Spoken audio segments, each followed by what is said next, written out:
Wahaye ikaze muri iki kiganiro aho tugiye kurebera hamwe imitoma irenze ubwira umukunzi wa agahita agurumana mu rukundo. Ikindi wamenya nuko iyi mitoma niyo yatwaye irushanwa. Ubwo rero muntu dukurikiye muri aka kanya, niba ufite umukunzi yaba ari boyfriend cyangwa se girlfriend, ndagushishikariza kudukurikira kugira ngo ube wakuramo imwe muyo uzajya umubwira mu gihe mwicaranye muri kuganira ku gasusuruko, cyangwa se mwicaye ahandi hantu, cyangwa se aho mwaba muri hose. Reka dutangirire hamwe. Sheri wanjye, ndi kumwe nawe sinzigera nicuza mu buzima bwanjye. Igihe kirekire ntikizigera kimbera nk'imyaka ibihumbi.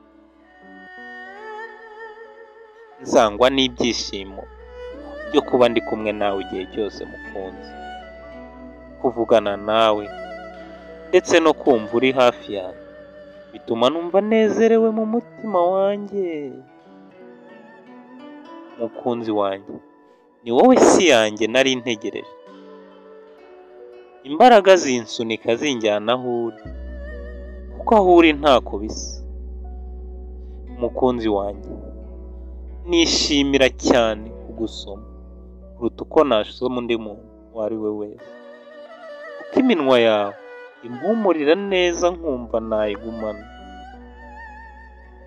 Mukunzi, iyo utari kumwe nanjye buri ingingo zimwe na zimwe z'umubiri wawe nkumva asigaye ndi jyenyine ku isi. Mukunzi wanjye, iyo uri kumwe nanjye mu mwanya mwiza nk'uyu w'umunezero, kugutekereza byonyine binzanira ibyishimo bidasanzwe. Se waba ubizi? Mukunzi, mu gihe wumva uri wenyine, ujye ureba hagati y'intoki zawe, wibuke ko intoki zanjye zikwirwa neza honyine kurusha uko nazifatisha hagati y'intoki z'undi muntu. Mukunzi wanjye, iyo nkubonye ntekereza ijuru mu gihe gito, ubundi nkumva niho nibereye, bigatuma ndushaho kuba hafi y'Imana ariyo yakungeneye.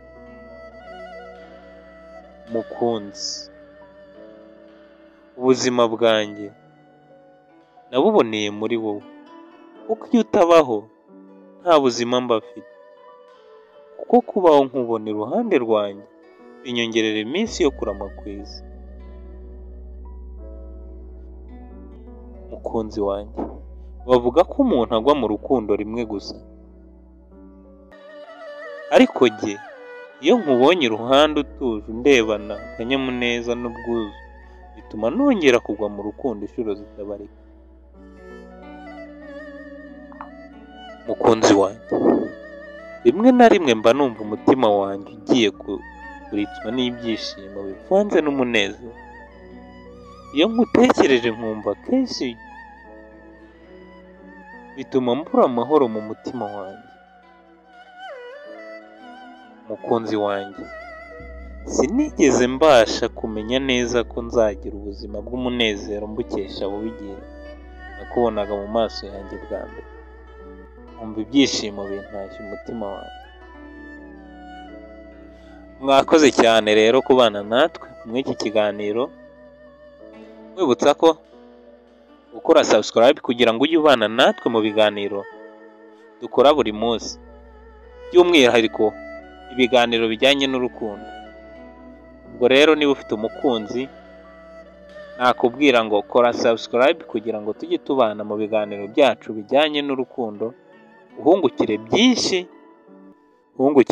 ubundi muzakundane, muzarambane